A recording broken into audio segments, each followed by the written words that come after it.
मीराबाई की माँ ने समझाने की चेष्टा की थी कि बेटी वहां ना जाया करे, इज्जत का नाश हो गया। और चमार जाति का बताऊं तने तो सारी ये बात बिगाड़ दी। तो क्या आपस में क्या बातें हुई, एक शब्द सुनाते हैं।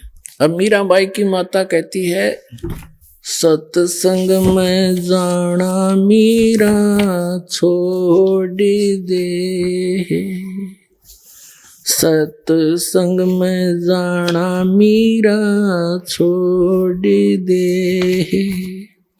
आए मारी लोग करें तकरार, सत्संग में जाना मीरा छोड़ दे, आए मारी लोग करें तकरार, सत्संग में सत्संग में जाना मेरा ना छोटेरी, सत्संग में जाना मेरा ना छोटेरी, हारी चाहे जड़ के मरो सन सारे, सत्संग में जाना मेरा, हारी चाहे जड़ के मरो सन सारे, सत्संग में जाना मेरा ना छोटेरी, थारे सत्संग के राय में, थारे सत्संग के राय में, हाय वहाँ पर रहते हैं काले नाग, कोई कोई नाग तन डस लेवे, आए वहाँ पर रहते हैं काले नाग, कोई कोई नाग तन डस लेवे, जब गुरु मारे मेरे करी, जब गुरु मारे मेरे करी, हारी वे तो सरप गंडे वे बने जाव, सत्संग में जाना मेरा ना छोटेरी, हारी वे तो सरप गंडे वे बने जाव, सत्संग में जाना मेरा, थारे सत्संग के राय में, थारे सत्संग के राय में, आए वहाँ पर रहते हैं बबरी शेर, कोई कोई शेर तन खा लेवे, आए वहाँ पर रहते हैं बबरी शेर, कोई कोई शेर तन खा लेवे, जब गुरु मारे मेरे करी, जब गुरु मारे मेरे करी, हारी वे तो शेरों के गिद्दड़ बने जाव, सत्संग में जाना मेरा ना छोटेरी, हारी वे तो शेरों के गिद्दड़ बने जाव, सत्संग में जाना मेरा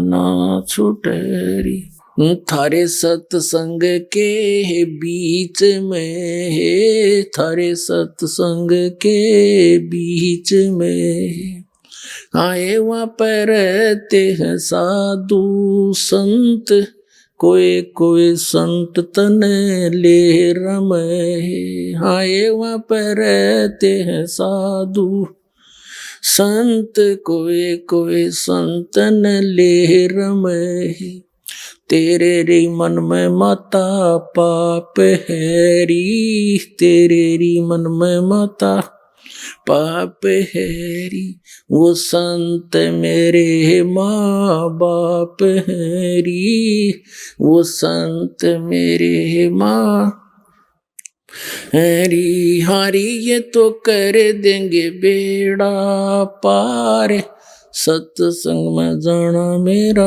ना छोटेरी, हारी ये तो कर देंगे बेड़ा पार, जाना मेरा ना छोटेरी। सत्संग में जाना मीरा छोड़ दे, हाय मारी लोग करे तकरार, सत्संग में जाना मीरा, सत्संग में जाना मेरा ना छुटेरी, सत्संग में जाना मेरा ना छुटेरी, हारी चाहे जड़ के भरोसा नहीं सारे, सत्संग में जाना मेरा, वो तो हो जाती चमार है, वो तो हो जाती चमार है, इसमें हमारी आर है,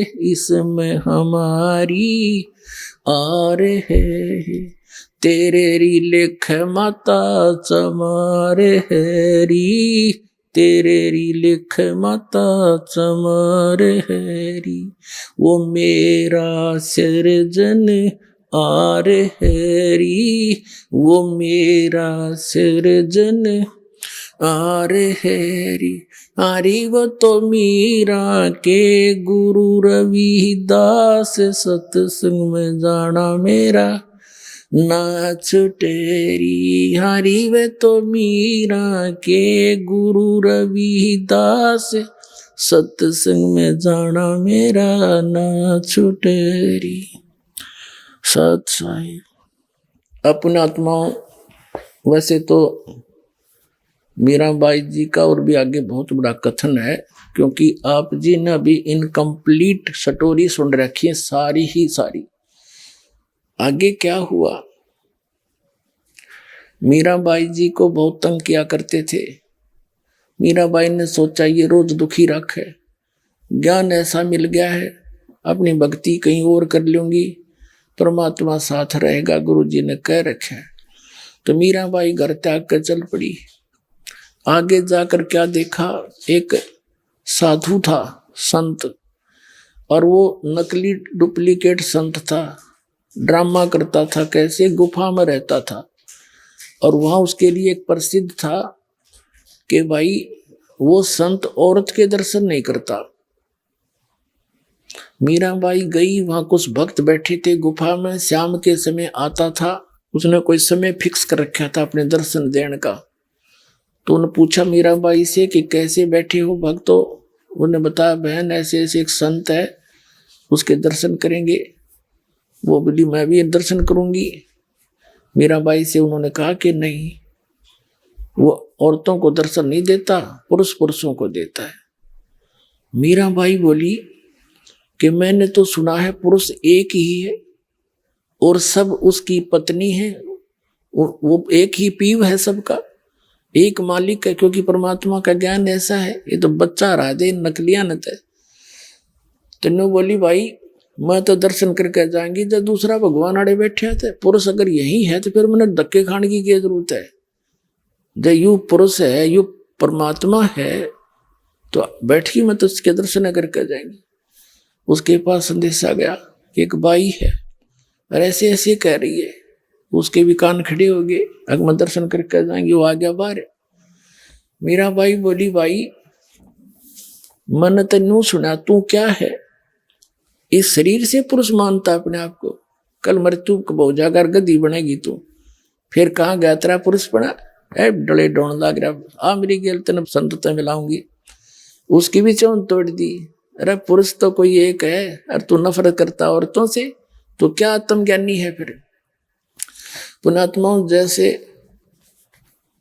पहले सांग हुआ करते गांव में, पुरुष ही स्त्री का रोल करके राजा रानी बना करते थे और डांस डूंस करते थे। तो एक लड़का दूसरे साथी के साथ वो सांग देखने चला गया। वो लड़की का रोल कर रहा था, अभिनय कर रहा था। लड़का छोटा सा 15-16 साल का, दाढ़ी मूछ नहीं थी, सिर पर बाल रखे हुए थे औरतों वाले, वो उसका वही प्रोफेशन था। तो दूसरा जो पहली बार गया था वो कह रहा था देख कितनी सुंदर लड़की है, कैसा डांस कर रही है। उसका साथी कहता यह लड़की नहीं है, ये लड़का है। ना तेने तुझे नहीं मान। उनका स्वांग समाप्त हो लिया। अपने जहां वो डेरे में डटे हुए थे वहां गए। उसने उतार के अपने आर्टिफिशियल सारे पार्ट रख दिए एक तरफ, और कच्चे कच्चे में खड़े, बाल बाल ऊपर थे। तब उसका समझ में आ गई सच में जो तो भाई छोर लड़का ही था, लड़की नहीं थी। अगले दिन जब उसने सांग सुना, उसमें लड़की नहीं दिखी, उसने लड़का दिखा था। परमात्मा कहते हैं आत्म ज्ञान भी नहीं नकलियों ने औरत और पुरुष मंत्र मानते हैं। यू तो ऊपर एक स्वांग है स्त्री और पुरुष का, ये कपड़े उतरेंगे जब एक ही तत्व है दोनों का। तो क्या का तू पुरुष है, तो उस डले डोए था उसकी भी चौन तोड़ी। फिर वृंदावन में जाकर रहने लगी। वहां पहुंचे परमात्मा कबीर जी अन्य रूप बना के, क्योंकि ये परम पिता हमारे हैं। अब वहां से निकाली, और फिर परमात्मा ने क्योंकि प्रथम मंत्र दिया, ये जो आपको देते हैं वह खुश होगी कि मंत्र तो वही मिलते जुलते हैं जो हमें चाहिए थे, वो आसानी से ग्रहण किया उसने। फिर वहां पहुंच गए, अन्य रूप बना के चर्चा करने लगे, बात चलाते रहे। फिर मीराबाई से कहा कि इस मंत्र तो बात ना बने, वो तो सतनाम चाहिएगा 2 अक्षर का, और सार नाम, जब मोक्ष होगा बहन तेरा। फिर उसका समस्या आ गई कि गुरु नहीं बदला करते। परमात्मा बोले देखो, जो उस संत ने नाम दे रखा है वो बिल्कुल ठीक है, लेकिन वो प्राइमरी क्लास तक का है। अगली क्लास में चलेगी तो वो तो बहन आगे पढ़ाई पढ़नी पड़ेगी तने, वह समझ गई। तब परमात्मा कबीर जी ने उनको दीक्षा दी, तब उस बाई का मोक्ष हुआ।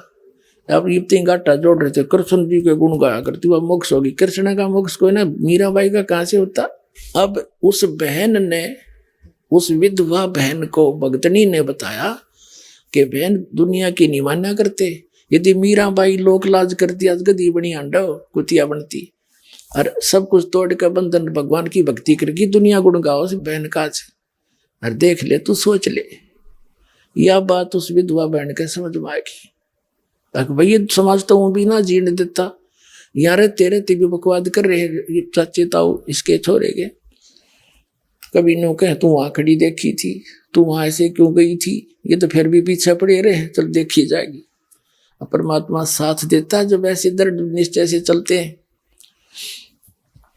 अब उसने जाकर सत्संग सुना, दीक्षा ले ली, और उसका तो जीवन बदल गया। सारे दिन रोया करती, अपना ठीक है अपनी कर नहीं पाओगा, बेटा है बेटा अपने स्थान पे, ना मानता मैं क्या करूं।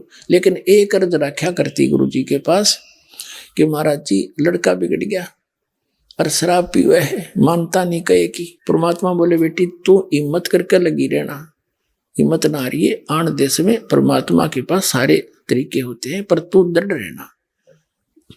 तू उसके कहने से अपनी इसमें दीक्षा में बाधा ना आने देना, सब ठीक हो जाए। दूसरी बार जो परमात्मा आए वहां पर कुछ दिन रुकने के लिए, उस बहन ने सभी से प्रार्थना की कि 1 दिन का भोजन मुझे दे दो सेवा का, लेकिन सब ने फिक्स कर रखे थे अपने दिन, सब मना कर गए। अगना वे मुश्किल से दाव लगे, साल भर में आम नहीं दे सकते।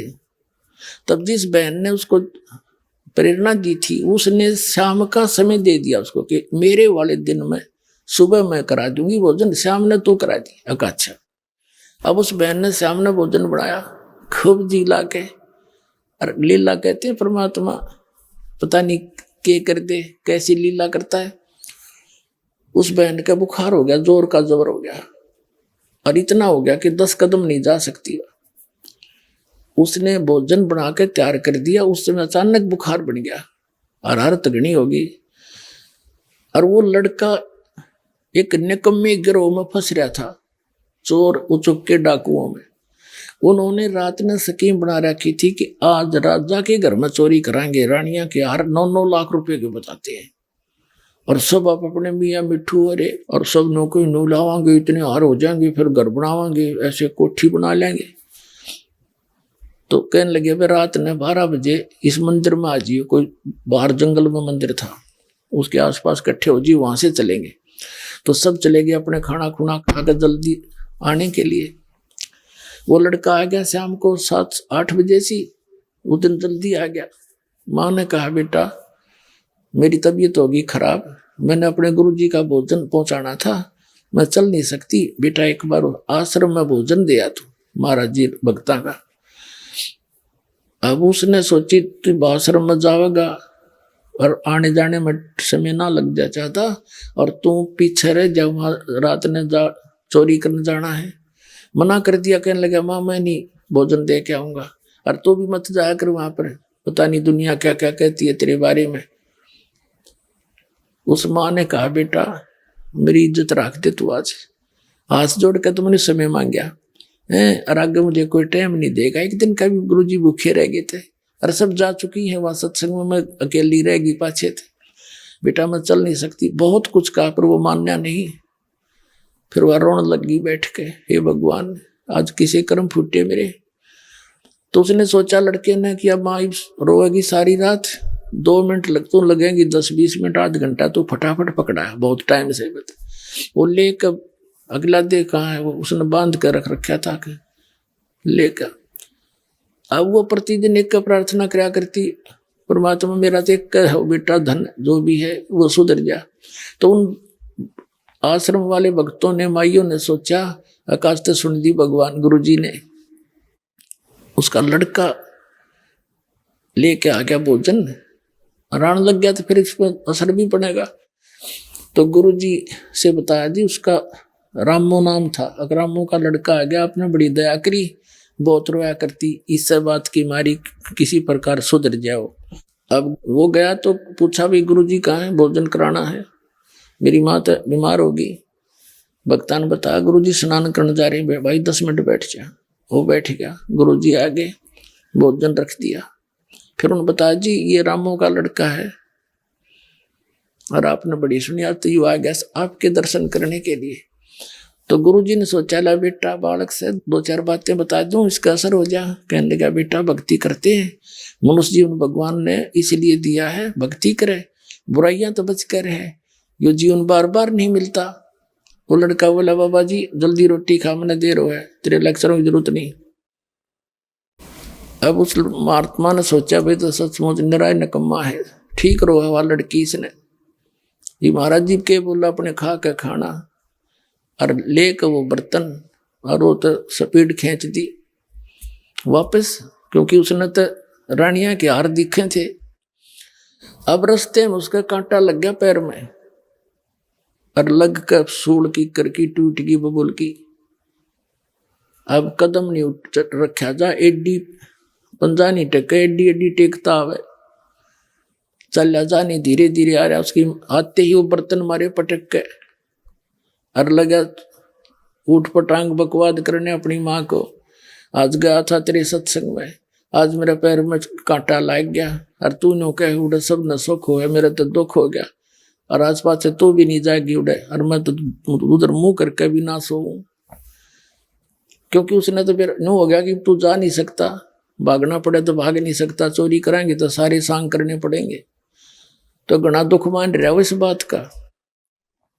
फिर वह माँ रोने लगी, हे परमात्मा इस निकम्मे का आज कांटा लगना था, देख मेरे किसे फूटे भाग हैं, अब यू ना स्वयं जावे और ना मन भक्ति करने दे। नो करके वह खूब रो रहा के सोगी। फिर जैसा भी था शाम ने तो फिर सुबह बखत उठ के उस लड़के का कांटा निकलवा दिया। उधर से उन बच्चों ने, उसके साथियों ने थोड़ी देर इंतजार किया, फिर वो सोचा भी चलना है तो ना हम करते चोरी। वो चोरी करने चले गए राजा के घर पे। अब राजा का घर कोई ऐसा सुनना है जाते चोरी कर लेंगे, पकड़ दिए पुलिस ने। मंत्रियों ने कहा कि महाराज ये तो इतने खूंखार व्यक्ति हैं, राजा के चोरी कर सकते, जनता को कैसे जीने देंगे, इनको भयंकर सजा देनी चाहिए। राजा ने सुना दिया शाम के 4 बजे इनको सूली तोड़ दो। सूली तोड़ा करते एक चक्का सा होता था, चक्की के सपाट, उसके बीच में एक सरिया सा होता था, नुकीला भाले जैसा, और वो ऐसे वो चक्का है उसको ऊपर बैठा दिया करते थे, और वो चक्का नीचे नचाला करता सुराख में से, और वो भाला ऊपर नाता था, उसके नीचे से लेकर उसके सिर में निकल जाता था, और रो रो कर तड़प तड़प कर मरता था। उसको इतनी भयंकर सजा दी जाती थी। तो उसके साथ साथ उन्होंने क्या करते थे राजा लोग के, पूरी नगरी में घुमा दो इनको, सबको बता दो कि आज शाम को 4 बजे इनको सूली तोड़ा जाएगा। उनके लिख दिया और उनसे बुलवा रहे हैं कि बोलो, पुलिस वाले ले जा रहे हैं। कहो हम चोर हैं, राजा के घर चोरी करने के लिए गए थे, हम पकड़े गए, कोई सुनता हो तो चोरी ना करना, हम शाम को 4 बजे सूली तोड़े जाएंगे। उनसे ऐसे डायलॉग बुलवाते हुए और डंडे मारते हुए पुलिस वाले गलियों में घुमा रहे। एक विशेष बाजा सा बजाते थे तो गांव वालों को पता लग जाता था, नगर वालों को, कि आज किसी की साथ आ रही है, किसी की सामत आई है। तो ये देखने के लिए कि किस दंड में ये दंडित होगा, सब अपने घरों के बाहर आ जाते थे।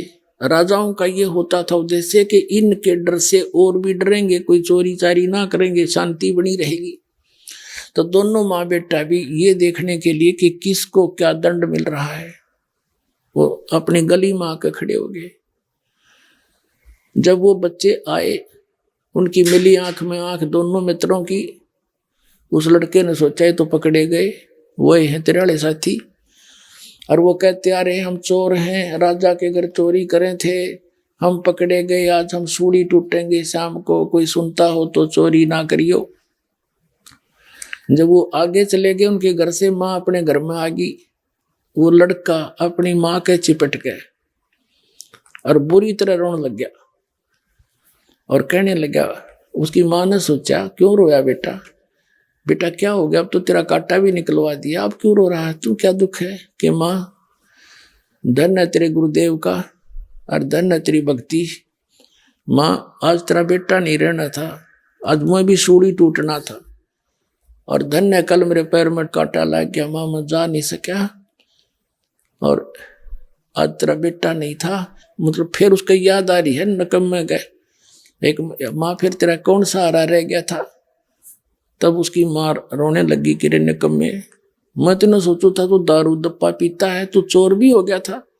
अखा माँ मैं इतना नीच हो गया था, और कान पकड़ दिया, क्यों कलजा पाट गया, सामने सूली तोड़ टूटेंगे।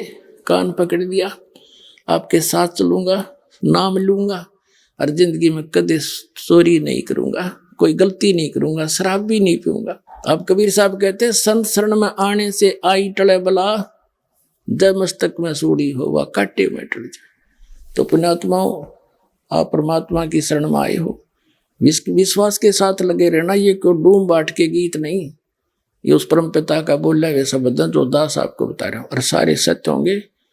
पूरी विश्वास के साथ लगे रहना। बोलो सतगुरुदेव।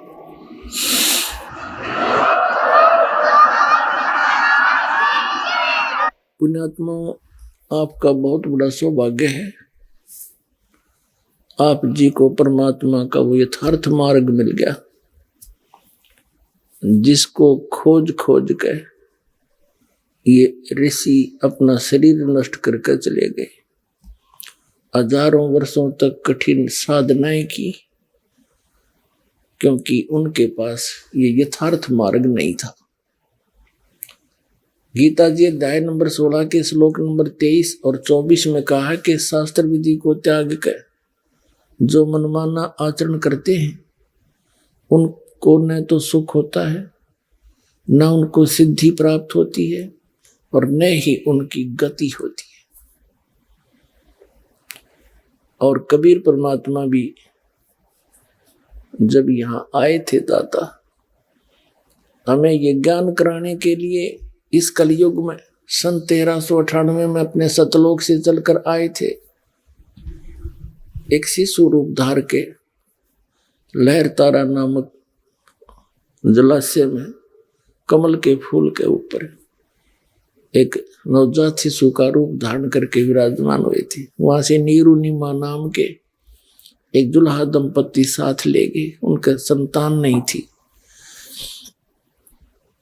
और परमात्मा की वहां परवरिश होने से और फिर बड़े होकर के, परवरिश तो एक लीला थी, तो सबके पालनहार है, क्योंकि परमात्मा 25 दिन के हो गए थे, उन्होंने कुछ अन्न पानी खाया नहीं। नीमा चिंतित होगी, और अपनात्मा थोड़ी सी कथा सुनाता हूं परमात्मा की। जैसा कि ये नकली कबीरपंथी और जितने भी ये ऋषि में ऋषि आचार्य शंकराचार्य संत, और जो वेदों और गीता को और पुराणों को और कबीर साहब की वाणी को सच मानते हैं, और ये भी परमात्मा को निराकार बताते हैं कि परमात्मा निराकार है, कहीं एक स्थान पर नहीं है। और ये कबीरपंथी इतना कहते हैं कि वो सतलोक है। राधा स्वामी, धन धन सतगुरु, सच्चा सौदा, सरसा जय गुरुदेव, ये भी सब परमात्मा का ऊपर चेतन प्रकाश बताते हैं, प्रकाश का समुद्र। इन्हें कख नहीं पता किसी ने भी, हुआ बाई बकरे। ये अभी तो आप जी ने देखा यथार्थ प्रमाण पवित्र कबीर सागर में, इस आध्यात्मिक ज्ञान चर्चा के माध्यम से ये संत क्या बताते हैं, इनका क्या अपनी सोच है। ये कबीर साहब की वाणी नहीं समझ में आई, उसमें स्पष्ट लिखा है कि परमात्मा वहां एक गुम्मट के अंदर, बहुत बड़े गुम्बद में और सिंहासन के ऊपर राजा के समान विराजमान, उसके सिर पे मुकुट है, छत्र है, और वहां से सब ब्रह्मांडों का संचालन करता है। वहां सफेद पृथ्वी है, सफेद वृक्ष है, जैसे यहाँ हरे हैं वहां सफेद है, और दूधों की नदी, झरने बहे, हीरे पर, जैसे यहाँ पत्थर के पहाड़ हैं वहां हीरों के पहाड़ हैं, ऐसे मोतियों के पहाड़ हैं, और झरने बह रहे हैं, सुंदर सदाबहार वृक्ष है। उसमें 3 पोर्शन है, जैसा भी आपने सुना। फर्स्ट पोर्शन में बाह्य भाग में ये पहाड़ हैं, बहुत बड़े सुंदर सदाबहार फलदार वृक्ष है, और सभी मेवा उपलब्ध है सदाबहार, कभी किसी चीज का अभाव नहीं है। वहां का जल कैसा है, जैसे आपने यहाँ गंगा जल देखा है, ये कभी खराब नहीं होता। ये सतलोक से एक सैंपल भेज रखा भगवान ने कि वहां ऐसे पदार्थ है।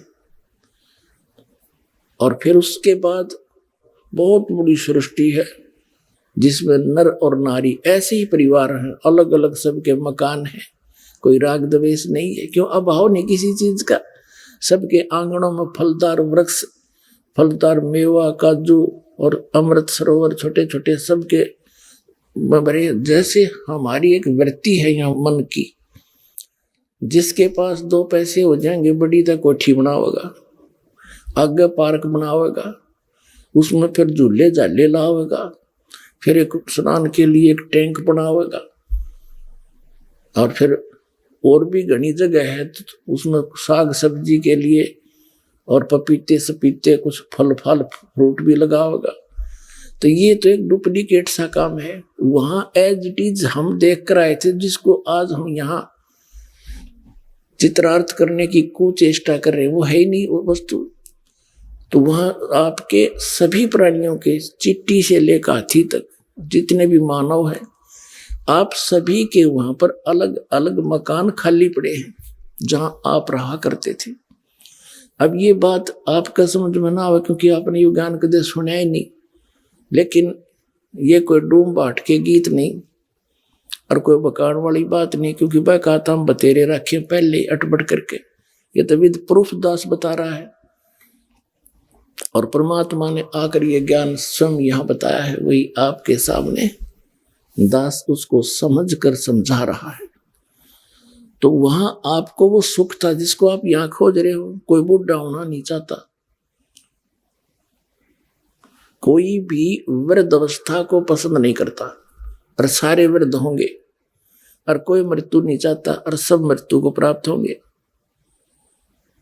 तो क्यों नहीं चाहते हम? बिल्कुल नहीं चाहते, ठीक बात है। देख बालक कैसा शरीर, युवा होने के बाद कितना अच्छा शरीर, और बुढ़ा में पाचा सकलते भी डर लग गए, दर्पण देख लेते, और फिर मरना, सारा साजबाज सारी उम्र जोड़िया, और सारे बालक बच्चे हो गए, इनमें जी लाग रहा, और फिर नौका मारो इसने 1 मिनट में मृत्यु। बताइए ये कोई अच्छी बात है? तो यहाँ का तो एक परंपरा है, और वहां ये है नहीं। तो इसलिए ना तो वृद्ध अवस्था चाहते ना मृत्यु चाहते, और दोनों कंपल्सरी। तो ये तो सतलोक में होगा, आपको वहां चलो, अब समय आ गया वहां चलने का, कति बिल्कुल आसानी से जा सकते हो।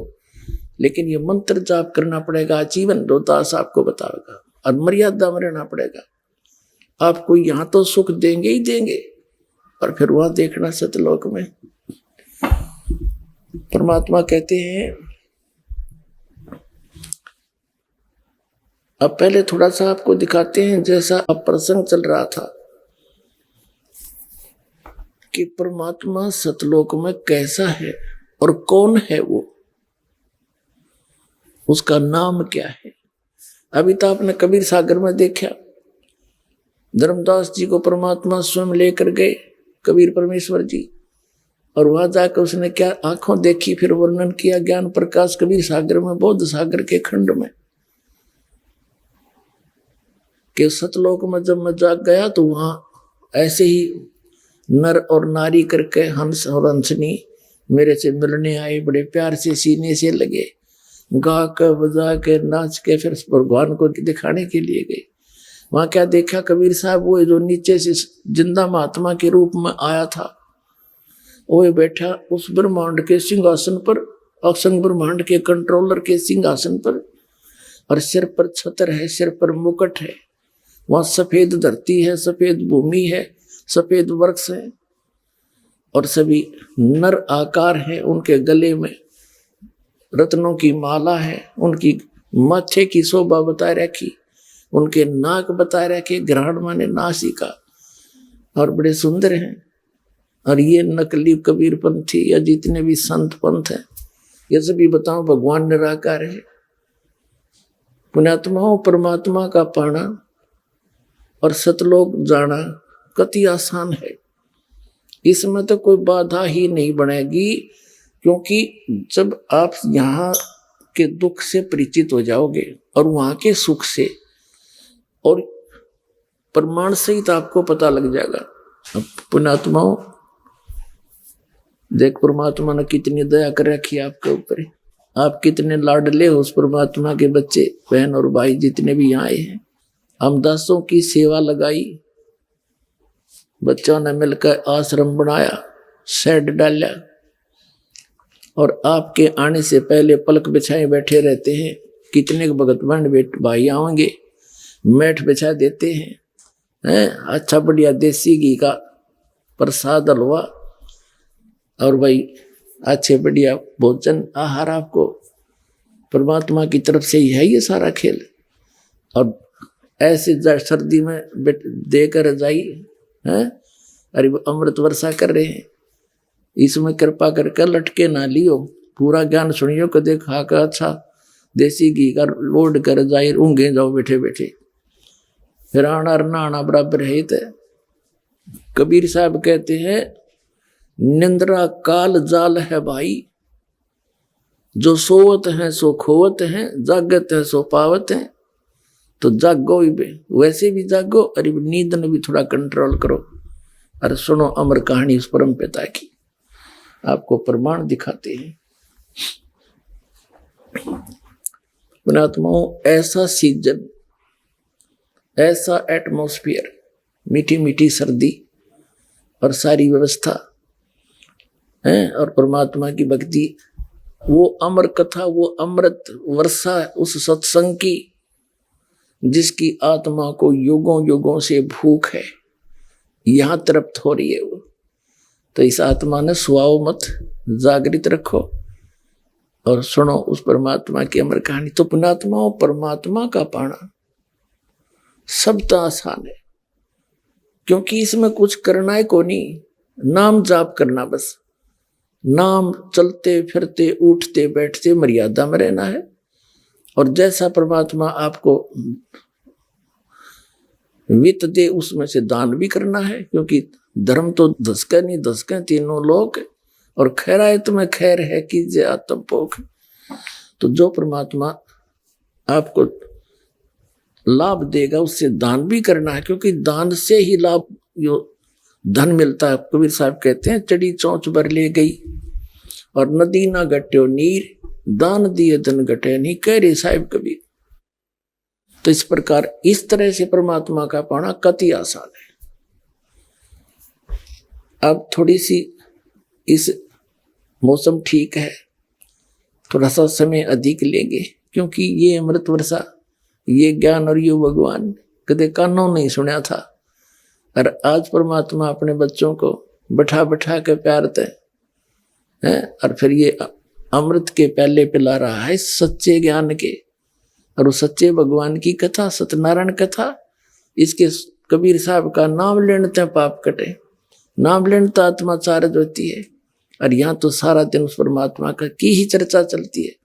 आपस में आप भी बैठते हो, यहाँ आप जी को इसलिए बुलाया जाता है कि जैसे पुराने भक्त भी होते हैं जिन्हें 10-10, 15-15 वर्ष हो गए नाम लिए ने, कुछ 2-4 वर्ष के भी हैं, और बिल्कुल नए भी आए हैं पुण्यात्मा पर भगवान के बच्चे।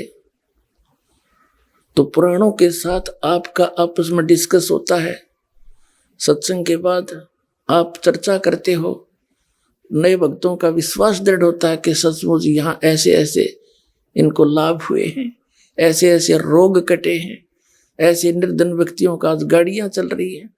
तो फिर इससे और दिल डटेगा, और ऊपर से ये दास ज्ञान आपको दे रहा है, इसमें स्पष्ट हो जाएगा। तो ये सारा कुछ मिला कर इसलिए परमात्मा ने ये आश्रमों की व्यवस्था बनाई है कि यहाँ बैठकर परमात्मा के बच्चे उस मालिक के यथार्थ ज्ञान को और उस भगवान को समझ सके। पुण्यात्माओं, परमात्मा कैसा है और कहाँ प्रमाण है? हमारे वो सदग्रंथ जिनको प्रत्येक धर्म शिरोधार्य मानता है, उसमें सिद्ध करता है दास एक 20 मिनट के अंदर। सबसे पहले पवित्र बाइबल आपको दिखाते हैं। पवित्र बाइबल पवित्र ईसाई धर्म का एक आदरणीय और मान्य सदग्रंथ है। और ईसाई धर्म के व्यक्तियों से आप पूछिएगा कि परमात्मा निराकार है या साकार, तो वो कहते हैं गॉड इज फॉर्मलेस, परमात्मा निराकार है। तो न के समझा पवित्र बाइबल को खाक जाना, क्या पवित्र बाइबल झूठा है फिर? तो कहने का भाव ये है, जो वर्तमान में जितने भी हमारे गुरु जिस भी धर्म के हैं, वो उन महापुरुषों की वाणी से परिचित नहीं है जिनके ऊपर हम आधारित है। और इसलिए बिजली गिरी पड़ी है, हम भिन्न भिन्न हो गए सारे, कितने धर्म बढ़ा दिए, बात वहीं की वहीं खड़ी है। किसी का विकार छूट रहा ना, सब कोई बीड़ी पी रहा है, कोई मांस खा रहा है, कोई शराब पी रहा है, कोई चोरी मिलावट कर रहा है, कोई रिश्वत ले रहा है। ये काम करने के हैं, इस आत्मा न मलिन करना लाग रहे, दोनों पापों से सान रहे हो, इसे तो निर्मल करना था। और भगवान फिर आपको लाभ देगा, उस पर वो सुख होगा सही जो भगवान की तरफ से मिलेगा। और फिर अब दिखाते हैं आपको परमात्मा कैसा है पवित्र बाइबल में। ये देखिएगा, ये है पवित्र बाइबल।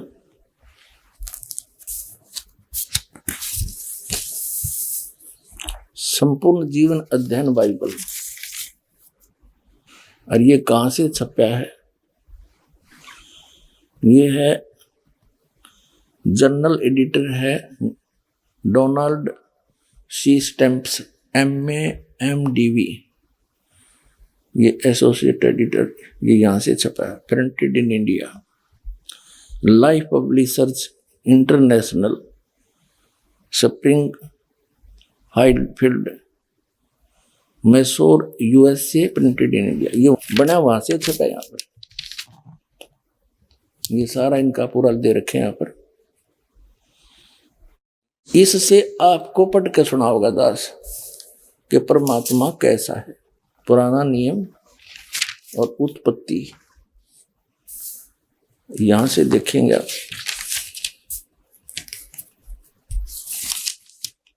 ये देखिएगा, यह उत्पत्ति यानी जेनेसिस, उत्पत्ति 1 अध्याय है कोई 1, आरंभ यहां से होता है। आदि में परमेश्वर ने आकाश और पृथ्वी की सृष्टि की। पृथ्वी बेडौल और सुनसान पड़ी थी और गहरे जल के ऊपर अंधियारा था तथा परमेश्वर का आत्मा जल के ऊपर मंडराता था।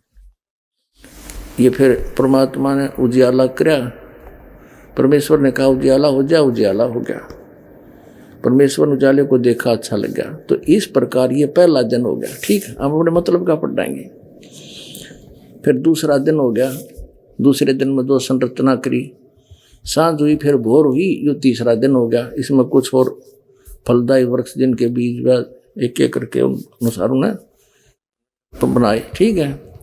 अच्छा, फिर यहाँ देखेंगे ये फिर और कुछ ज्योतियां आकाश मंत्र पृथ्वी पर प्रकाश देने वाली भी ठहरे, और वैसा ही हो गया। ऐसे ऐसे किया, ज्योतियां बनाई, तो सांझ हुई, फिर भोर हुआ। इस प्रकार चौथा दिन हो गया। अब हम यहाँ आ जाएंगे 5वां दिन। ये प्रश्न नंबर ये 4 पर पढ़ा हमने उत्पत्ति ग्रंथ के, और अब हम 5 पर आ जाते हैं। यहाँ फिर और कुछ बनाया, सृष्टि, उन सब जीवित प्राणियों की भी सृष्टि की जो चलते फिरते हैं, जिन पर जल बहुत ही भर गया है। एक एक जाति के उड़ने वाले पक्षियों की भी सृष्टि की परमेश्वर ने देखा, अच्छा लगा। तथा सांझ हुई, फिर भोर हुआ। इस प्रकार ये 5वां दिन हो गया, ठीक है। अब यहाँ देखे 6ठे दिन, ये 26 नंबर इनकी श्लोक है। फिर परमेश्वर ने कहा, हम मनुष्य को अपने स्वरूप के अनुसार अपनी समानता में बनाए। हाय हाय। हाँ, फिर परमेश्वर ने कहा कि हम मनुष्य को अपने स्वरूप के अनुसार अपनी समानता में बनाए, और वे समुद्र की मछलियों और आकाश के पक्षियों और घरेलू पशुओं और सारी पृथ्वी पर और सब रेंगने वाले जंतुओं पर जो पृथ्वी पर रेंगते हैं अधिकार रखें। ठीक, उनसे समझदार हो, ऐसा बनाऊंगा मनुष्य ने, अपने जैसा बनाऊंगा। तब परमेश्वर ने मनुष्य को अपने स्वरूप के अनुसार उत्पन्न किया, यानी अपने जैसी शकल का, अपने जैसा शरीर, अपने जैसी सूरत बनाई। तब परमेश्वर ने मनुष्य को अपने स्वरूप के अनुसार उत्पन्न किया। अपने स्वरूप के अनुसार परमेश्वर ने उसको उत्पन्न किया, नर और नारी करके उसने मनुष्यों की सृष्टि की। पूछिए ईसाइयों ने क्या समझा इन्हें अपने पवित्र बाइबल को? निराकार है इसमें परमात्मा, फॉर्मलेस है, स्पष्ट कह रखे, बालक भी समझ जाए इसने। ये भगवान बता कहाँ सोया पड़ा ये मानो, अपने सदग्रंथों को ना समझ कर दंत कथा बैठ के बैठे सारे।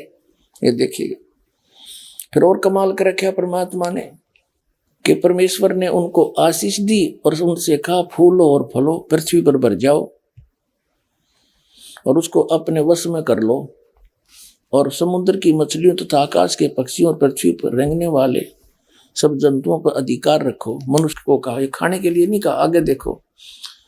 फिर परमेश्वर ने मनुष्यों से कहा, उनसे कहा, मनुष्यों की चल रही है कहानी, सुनो, जितने बीज वाले छोटे छोटे पेड़ सारी पृथ्वी के ऊपर हैं, और जितने वृक्षों में बीज वाले फल होते हैं, वे सब मैंने तुमको दिए हैं, वे तुम्हारे भोजन के लिए। अपने आत्माओं, ये ईसाई खाओ मांस सारा दिन, इसमें है कि तो मांस खाने का परमात्मा का आदेश। परमात्मा ने फाइनल कर दिया, परमेश्वर ने, जिसने सारी सृष्टि रची। देखो, परमेश्वर ने उनसे कहा, सुनो, जितने बीज वाले छोटे छोटे पेड़ और सारी पृथ्वी के ऊपर जितने वृक्षों में बीज वाले फल होते हैं, वे सब मैंने तुमको दिए हैं, वे तुम्हारे भोजन के लिए। हो गया सब, छोटे छोटे बीज वाले गेहूं, चने, बाजरा, ज्वार, हैं, ये सारे काजू, किस्मत, सेब, संतरे, ये फल और मेवा, कहते ओनली ये है तेरा खाना, है इसमें कितने मांस खाने का। अपने आत्माओं, अब ये इनके भोजन का हो गया। आगे परमात्मा ने अन्य प्राणियों को भी मांस का आदेश नहीं दिया, इन शेर वगैरह को भी। ये भी पहले इनके ऐसे पंजे दे रखे हैं, जैसे समुद्र में भी इतना गजब का घास उगता है। पहले मछली और जितने भी जीव जंतु थे उस घास को खाते थे, वो इतना टेस्टी होता था। और शेर भी इतने पंजे उनको ये दांत दिए हैं। पेड़ों के अंदर इतना गजब का कई ऐसे पेड़ होते हैं जिनमें से दूध सा निकलता है, और ये शेर उसने पाड़ के और उसमें दूध पिया करते सारे। फिर धीरे धीरे इनकी वृत्ति बदल गई, वो पेड़ खत्म हो गए, फिर ये पशु पक्षियां खाने लगे। ऐसे ही मनुष्य मांस नहीं खाते थे, अरे धीरे धीरे आग लग गई, मांस बिना की तो शायद ही कोई अक्षेत्र अछूता रहा हो। तो इस प्रकार ये सारी बात न्यों बिगड़ी है बगैर ज्ञान के। और फिर से हम संभलेंगे, बुराई छूट जाएगी। देखिए यहाँ क्या कहा है, 5 पृष्ठ पर 30 नंबर पढ़ रहे हैं, 29 तक हमने पढ़ लिया। और जितने पृथ्वी के पशु और आकाश के पक्षी और पृथ्वी पर रेंगने वाले जंतु हैं, जिनमें जीवन के प्राण हैं, उन सब के खाने के लिए मैंने सब हरे हरे छोटे पेड़ हैं। और वैसा ही हो गया। साँझ हुई और भोर हुआ, इस प्रकार ये 6वां दिन हो गया। यानी कि जितने भी पशु हैं, पक्षी हैं और जल के जीव हैं, सब के लिए छोटे छोटे हरे पौधे दिए और पेड़ दिए। ये और कुछ नहीं खाना। आगे देखो, ये 6वां दिन हो गया। अब 7वां दिन परमेश्वर ने यूं, 6वां दिन हो गया, अब 7वां दिन, यूं आकाश और पृथ्वी और उसकी सारी सेना का बनाना समाप्त हो गया। और परमेश्वर ने अपना काम जिसे वह करता था 7वां दिन समाप्त किया। और उसने अपने किए हुए सारे काम से 7वें दिन विश्राम किया। और परमेश्वर ने 7वें दिन को आशीष दी और पवित्र ठहराया, क्योंकि उसमें उसने सृष्टि की रचना के अपने सारे काम से विश्राम लिया। अब यहाँ क्या है कि 7 दिन में इस पवित्र बाइबल के अनुसार उस परम अक्षर ब्रह्म ने सारी सृष्टि रच के और इस काल को दे दी। फिर इस काल ने बागडोर संभाल ली। इसके बाद ये परमात्मा तो रच के इन्हीं के अनुसार ये चला गया, बैठ गया तख्त पर जा विराजा। अब आपको पवित्र कुरान शरीफ दिखाते हैं। अब इन कुरान शरीफ के पढ़ने वाले पवित्र मुसलमान धर्म के इन अनुयायी मुसलमानों से पूछ लो भगवान कैसा है। अल्लाह तो बेचून है। बेचून माने निराकार है, उसका कोई आकार नहीं। और पवित्र हमारी इनकी पवित्र कुरान शरीफ क्या कह रहा है, इसमें देखिएगा। ये देखिएगा पवित्र कुरान शरीफ, इसके विषय में कहा है कि ये तो इनकी वह अरबी भाषा जाकिल किताबुल्ला रैब जैसला फीही जय, यह वह इलामी किताब है जिसमें कोई संदेह की गुंजाइश नहीं।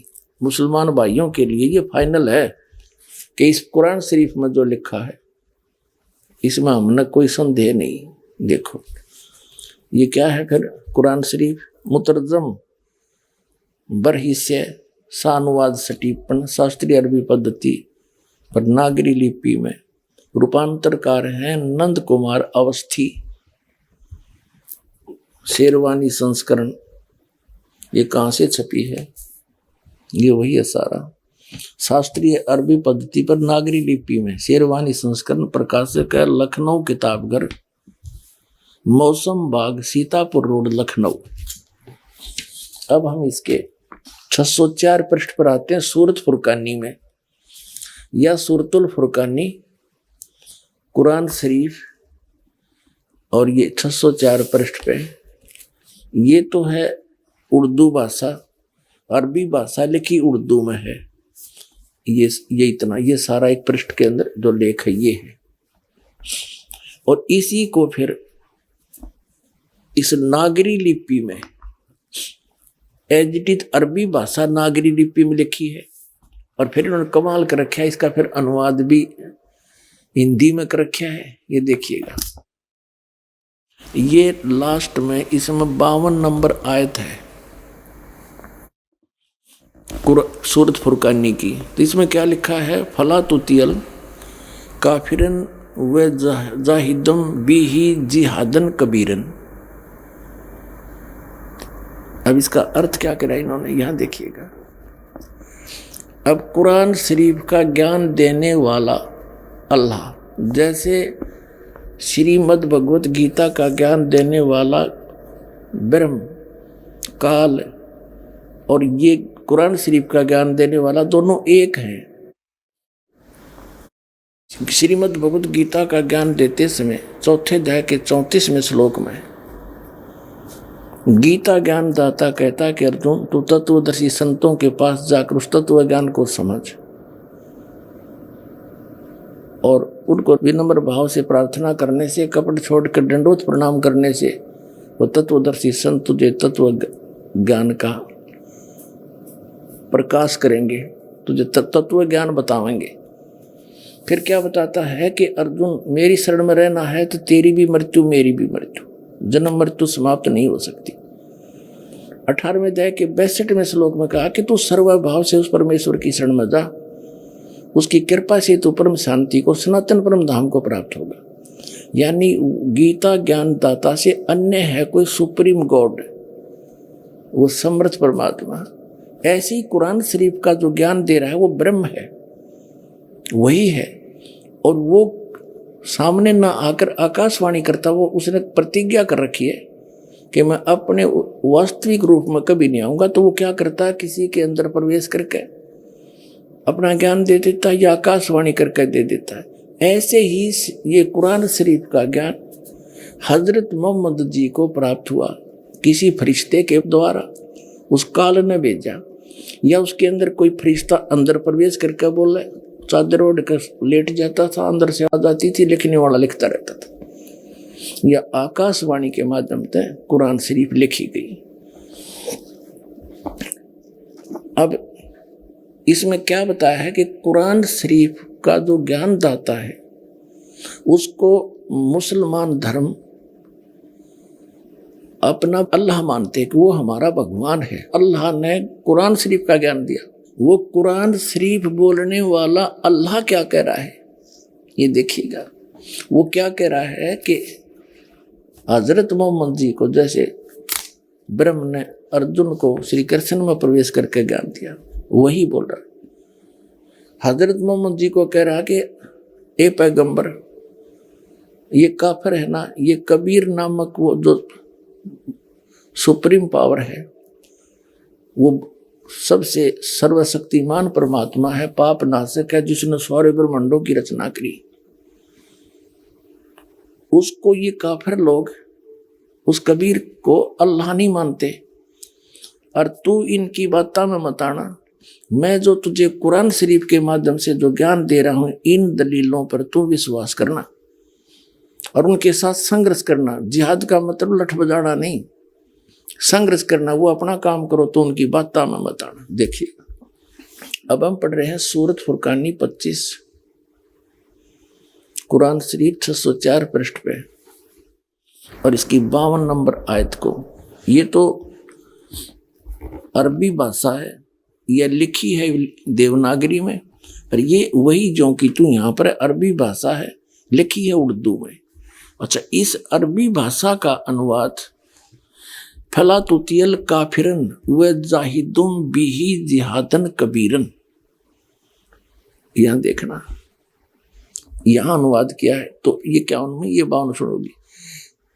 कुरान शरीफ के ज्ञान देने वाला अल्लाह कह रहा कि ए पैगंबर हजरत मोहम्मद को तुम काफिरों का कहा न मानना और इस कुरान शरीफ की दलीलों से उनका सामना बड़े जोर से करो। अब यहां इन्होंने थोड़ा सा अनुवाद गलत कर दिया। इन्होंने कबीर का अर्थ बड़ा कर दिया। यो कबीरन है ना, जैसे संस्कृत में उत्तमम लिख दे और मैं हट जा है, उत्तम रह गया, तो कबीरन का यू न हट जा, कबीर रह गया, कबीर है। थोड़ा सा और कंसेप्ट क्लियर करते हैं। ये कुरान मजीद है, ये वही है जो का तुम लेख केवल नाम बदल दिया, इसमें अनुवादक दूसरा है इस करके। मऊ अरबी मतन मुर्तजम और इसका है प्रकाशक है ऑफिस बुक डिपो 422 मटिया मेल जामा मस्जिद दिल्ली 6।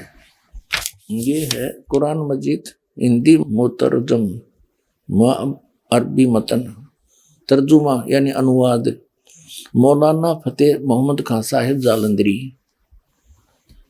तसही मौलाना अब्दुल मजीद सरवर साहिब, प्रकाशक है Farid book depot private limited नई दिल्ली। अब हम इसमें एक तो ये दिखाते हैं आपको, इनका ये प्रश्न नंबर 6 पे थोड़ी सी झलक दिखाते हैं आपको। ये कुरान शरीफ कैसे, ये मुकदमा नामक कोई अध्याय है। कुरान मजीद के उतरने और संग्रह व संकलन के हालात। कुरान मजीद एक पवित्र किताब है, मजीद कहो चाहे कुरान शरीफ कहो, जो अंतिम नबी हजरत मोहम्मद सल्लल्लाहु अलैहि वसल्लम पर उतारी गई।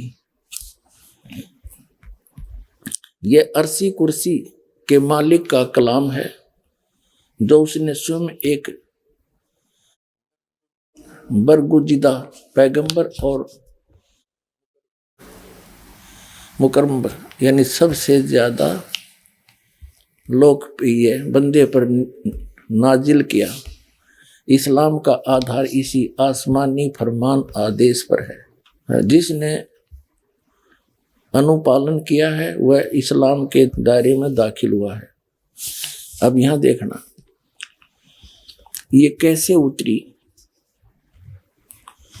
ये सही यह है कि आप सल्लल्लाहु यानी हजरत मोहम्मद की नबूत के बाद रजमान के सब्बे के अंदर में पूरा कुरान मजीद लोहे महफूज अल्लाह के पास से उस आसमान पर जिसे हम देख रहे हैं अल्लाह के हुक्म से उतारा गया। इसके बाद हजरत जिब्रील अल्लाह यानी एक फरिश्ता जिसमें इस कदर हुक्म हुआ, उन्होंने पवित्र कलाम को बिल्कुल वैसा ही बिना किसी परिवर्तन या कमी बेसी के नबी सल्लल्लाहु तक पहुंचाया, हजरत मोहम्मद तक पहुंचाया। फिर जलील इस जबरील नामक फरिश्ते ने उसमें कोई फेरबदल नहीं किया, ऊपर से उस गुप्त अल्लाह का संदेश लेकर जो का त्यों पहुंचाया। कभी 2 आयतें, कभी 3 आयतें यानी श्लोक से, और कभी 1 आयत से कभी कम, कभी 10 आयतें और कभी पूरी सूरतें। इसी को शरीयत में वह कहते हैं।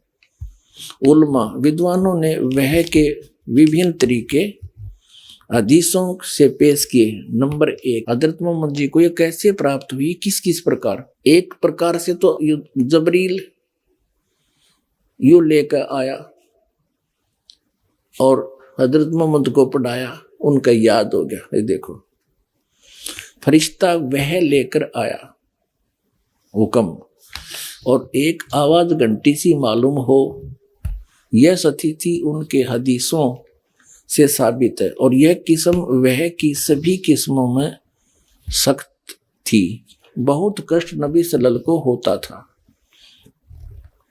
यहां तक कि आपने फरमाया कि जब कभी ऐसी वह आती है तो मैं समझता हूं कि अब जान निकल जाएगी। एक टाइप तो ये है कि वो फरिश्ता आके वो ज्ञान देता है, और दूसरा उसको उनके अंदर प्रवेश हो करके और वो चद्दर ओढ़ लेते हैं, फिर वो बोलते हैं। देखो दूसरे टाइप की फरिश्ता दिल में कोई बात डाल दे। तीसरी फरिश्ता आदमी के रूप में आकर बात करे। यह किस्म बहुत आसान थी और इसमें कष्ट न होता था। चौथा, अल्लाह ताला जागते में नबी सल्लल्लाहु यानी हजरत मोहम्मद के से कलाम फरमाए, आकाशवाणी करे। जैसा कि सबे मेराज की रात में 5वां अल्लाह ताला सपने के हालत में यानी जैसे सपना सा करके कलाम फरमाए। यह किस्म सही हदीसों से साबित है। अब फरिश्ता सपने की हालत में आकर, 6 नंबर है, आकर कलाम करे, मगर अंतिम 2 किस्म के कुरान मजीद खाली हैं। पूरा कुरान जागने की स्थिति में नाजिल हुआ।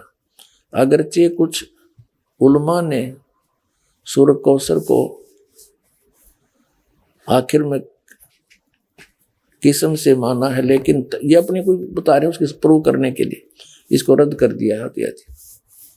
तो इस प्रकार जिसको ये मुसलमान भाई अपना अल्लाह मानते हैं, उसने अपना संदेश और अध्यात्म ज्ञान ये मानते हैं कि उसने इस तरह से हजरत मोहम्मद तक भेजा और यो सारा का सारा ज्ञान कुरान शरीफ का, कुरान मजीद को जय शरीफ एक है, इनके अल्लाह का दिया है, उसमें बीच में फरिश्ते ने कुछ मिलावट नहीं करी। ये आपने पढ़ ली। अब देखिएगा, अब हम आगे इस कुरान मजीद के सूरत फुरकानी 25 पे, और इसमें पृष्ठ है 578, और ये न्यू का न्यू एजिटीज फोटो कॉपी डिटो। नीचे ये ये आगे ये यहाँ रह गया, गलत हो गया, ये 576 पृष्ठ पे, वहाँ गलत लिख दिया, खुल गया पृष्ठ। सूरत फुरकानी 25 कुरान मजीद 576 पृष्ठ पे, ये जो का तो वही as it is ditto copy, और ये नीचे 52 नंबर आयत है, यहाँ एज इट इज, एक अक्षर का भी अंतर नहीं है। फला तुतियल काफिरिन व जाहिदों बिही जिहादन कबीरा। अब इसमें कबीरा लिखा है, इसको कबीरा कहो, कबीरन कहो, खबीरा कहो, ये बोलन का अंतर है। अब इसमें से हमने सिर्फ इतना ही लेना था। अब हम फिर लेते हैं पवित्र कुरान शरीफ को, अब इसे सारी बात हल हो जाएगी। ये फिर हमने उठा ली पवित्र कुरान शरीफ, और ये कहाँ से छपी है ये आपको हमने पढ़ा दिया, दिखा दिया था। अब हम इसके आते हैं 604 पृष्ठ पे, सूरत फुरकानी 25 और ये 604 पृष्ठ पे हम नीचे पढ़ लिया हमने। इसकी 52 नंबर आयत में वो का वो है, इसका कुरान मजीद को होते शरीफ से बात वही है। फला तुतियल काफिरन व जाहिदुम बिही जिहादन कबीरन, कबीरन कहो, कबीर कहो, कबीरा कहो, ये सिद्ध कैसे, इसका अर्थ इन्होंने यहाँ करी रखा। तो ए पैगंबर, ये कुरान शरीफ जब आई, उस कुरान शरीफ के ज्ञान दाता ने जो भी कहना था उसका आदेश है ये कुरान शरीफ, और उसने किस माध्यम से जैसे भी हजरत मोहम्मद को पहुंचाया, ये सारा का सारा आदेश जिसको मुसलमान भाई अपना खुदा मानते हैं उसका संदेश है। और वो क्या कह रहा है, किसी अन्य भगवान के बारे में कह रहा है। वो कबीर नामक परमात्मा है जिसने सारी सृष्टि रची, और उस परमात्मा की खबर किसी बाखबर से पूछो। कुरान शरीफ का ज्ञान दाता भी किसी अन्य परमात्मा के बारे में कहता है और खुद भी अल्पज्ञता सिद्ध कर रहा है। जैसे श्रीमद् भगवत गीता का ज्ञान दाता भी अपनी अल्पज्ञता सिद्ध करता है कि मैं कंप्लीट ज्ञान नहीं रखता उस परमात्मा के बारे में, किसी तत्वदर्शी संत से पूछो। यही प्रमाण जो का तो इसमें पवित्र कुरान शरीफ में देखिए। अब हम पढ़ रहे हैं, ये हमने पढ़ लिया, यहां से हम पढ़ते आए थे 604 पर 605 पर हमने पढ़ा। तो ए पैगंबर, तुम काफिरों का कहा ना मानना, ये अनुवाद हिंदी में है इसका, और इस कुरान की दलीलों से उनका सामना बड़े जोर से करना। कबीर का अर्थ ने बड़ा कर दिया। इसका अर्थ ये बनता है कि कुरान शरीफ का ज्ञान दाता अल्लाह कह रहा है कि हे हजरत मोहम्मद, मैं तुझे जो ज्ञान दे रहा हूं ना, इस पर तो विश्वास करना। वो कबीर परमात्मा है, अल्लाह है वो, और सारा सुखदाई वही है, पाप नाशक भी वही है, और ये वही है जिसने सारी सृष्टि रची। और ये काफिर है ना, ये नहीं मानते उस कबीर को अल्लाह। तो मेरे इस संदेश पर, इन दलीलों पर, कुरान शरीफ की दलीलों पर तो विश्वास करना और उनके साथ संघर्ष करना, उनकी बातों में मत आना। इतनी सी बात। आगे देखो, अब हम आगे 607 पृष्ठ पर है। इसमें क्या है, जैसे उधर है, यहां से ये आयत है 53, 54, 55, 56, 57, 58 में या 58 इसमें लिखा है इवादही खबीरा। अब खबीरा कहो चाहे कबीरा कहो, कबीरन कहो, खबीरन कहो। अब इवादही माने पूजा के योग्य, पूजनीय कबीरा, वो कबीर परमात्मा पूज्य है, उसकी पूजा करनी चाहिए। और यहाँ फिर खबीरन, खबीरन कहो, कबीरन कहो, खबीरा कहो, कबीरा कहो। अब इसका अर्थ भी इन्होंने, अजीज का अर्थ इन्होंने यहाँ हिंदी में कर रखा है। अब 53 नंबर आयत यहां से शुरू होती है, ये प्रश्न नंबर 607 पे, सूरत फुरकानी 25 की, ये कुरान शरीफ है। अब हजरत मोहम्मद को कुरान शरीफ का ज्ञान दाता कह रहा है कि तो तुझे बता दिया, इन काफिरों की बातों में मत आना, मैं जो कह रहा हूं इसको फाइनल समझ लेना, कबीर इज गॉड, कबीर जो अल्लाह है, और वो वही है, ये देखो 53 नंबर आयत में, और वही है जिसने दो दरियाओं को मिला चलाया, एक का पानी मीठा प्यास बुझाने वाला और एक का खारी कड़वा, और दोनों में एक आड़ और मजबूत रोक बना दी, और वही है जिसने पानी की बूंद से आदमी को पैदा किया, फिर उसको साहिब नसम यानी किसी का बेटा या बेटी, और ससुराल वाला यानी किसी का दामाद बहू बनाया, और तुम्हारा परवरदिगार हर चीज करने पर शक्तिमान है। और काफिर अल्लाह के सिवा ऐसों को पूजते हैं, देवी देवताओं को, जो न तो उनको नफा पहुंचा सकते हैं और न उनको नुकसान पहुंचा सकते हैं, और काफिर तो अपने परवरदिगार से पीठ दिए हुए हैं, मुंह मोड़ रहे हैं। ए पैगंबर, हमने तुमको खुशखबरी सुनाने, सिर्फ अजाब से डराने के लिए भेजा है। अब 57 में, इन लोगों से कहो कि मैं तुम्हें इस अल्लाह के हुक्म पर कुछ मजदूरी नहीं मांगता, हाँ जो चाहे अपने परवरदिगार तक पहुंचने की राह इख्तियार कर ले। तो और ए पैगंबर, अब 58 में, ए पैगंबर उस जिंदा पर भरोसा रखो, जिंदा इन चैतन्य कर दिया, जिंदा कर, जो कभी मरने वाला नहीं है, और तारीफ के साथ उसकी पाकी बयान करते रहो, और अपने बंदों के गुनाहों से वो वह काफी खबरदार है। यो काफी और 58 का यहाँ देखो, ये 58 नंबर है ना, खबीरा का इन्हें काफी कर दिया, यानी बड़ा घना। अरे यो लिख रहा था वो कबीर पूजा के योग्य है और अपने बंदों के सब गुनाहों को, पापों का नाश कर देता, वो सब जानता है। 58वां, उस जिंदा पर, अब जिंदा कबीर साहब कहते हैं कि हम मोहम्मद जी को मिले थे, क्योंकि अच्छी आत्माओं को मिलते हैं, जैसे आदरणीय धर्मदास साहिब जी को मिले, आदरणीय मलुकदास साहिब जी को मिले, आदरणीय दादू साहिब जी को, आदरणीय नानक साहिब जी को, आदरणीय गरीबदास साहिब जी गांव छुड़ानी जिला दद्दर वाले को, आदरणीय गीसा दास साहिब जी गांव खेखड़ा जिला मेरठ उत्तर प्रदेश वाले को, और आदरणीय हजरत मोहम्मद जी को मिले। तो कबीर साहब कहते हम मोहम्मद को मिले, और हम मोहम्मद को वहां ले गए सतलोक में, इच्छा रूपी वहां नहीं रहे, क्योंकि यहाँ इनके बहुत से अनुयायी हो गए थे काफी संख्या में, और वहां नहीं रहे, उल्ट मोहम्मद मैल पठाया, हमने वापस छोड़ दिया। और गुज बीरज एक कलमा लाया, और रोजा बंग नमाज दई रे, बिस्मल की नहीं बात कही रे। नबी मोहम्मद नमस्कार है, राम रसूल कहाया, 1,80,000 को सौगंध जिन नहीं करद चलाया। अरस कुरस पर अल्लाह तकत है, खालिक बिन नहीं खाली, और वो पैगंबर पाक पुरुष थे, साहिब के अबदाई। कबीर साहब कहते हम इनको मिले थे जिंदा महात्मा के रूप में, और इनको हम ऊपर लेकर गए, पर इसने हमारी बात मानी नहीं, उल्ट मोहम्मद मैल पठाया, इस शरीर में छोड़ दिया। तो ये फिर कहते हैं गुज बीरज एक कलमा लाया, एक मंत्र है कलमा, जैसे गायत्री मंत्र को इस तरह का। और रोजा बंग और नमाज दई रे, हजरत मोहम्मद जी ने व्रत रखन की और आवाज लगान की बंग और नमाज करने की बात कही थी, बिस्मल की नहीं बात कही रे। उन्होंने ये बकरे मारने की बात नहीं की, क्योंकि अरस कुर्स पर अल्लाह तकत है, अल्लाह का तकत है ऊपर, अरस के कुर्स पर आखिरी आसमान के आखिरी सतर पर सतलोक रहता परमात्मा।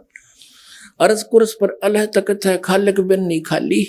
और ये पैगंबर तो पाक पुरुष थे, ये तो पवित्र आत्मा थी, साहिब के अब्दाली यानी परमात्मा के ये कृपा पात्र थे। ये ऐसा काम करे, मांस खाते ये ज्ञान होकर के, ये तुमने अपने जाड़ के स्वाद में बात बिगाड़ रखी है। कहते हैं नबी मोहम्मद नमस्कार है, वो तो एक आदरणीय महापुरुष थे, राम रसूल कहाया, भगवान का वो पैगंबर कहलाया, और 1,80,000 को सौगंध जिन नहीं कर चलाया। हजरत मोहम्मद जी के कुल 1,80,000 अनुयायी बने थे, उन्होंने कोई मांस नहीं खाता था, यहाँ तक कि ब्याज भी नहीं लेते थे आपस में किसी से, भरी मदद किया करते थे। तो जो आदमी इतना दयालु हो कि ब्याज की पीड़ा भी नहीं देनी, क्या वो मांस खाने की सलाह देगा? तो कहते हैं नबी मोहम्मद नमस्कार है, राम रसूल कहाया, 1,80,000 को सौगंध। कहते पर सौगंध है उन महापुरुषों की, उन्होंने जिन नहीं कर्ज चलाया, उन्होंने तुम्हारी तरह बकरे नहीं काटे।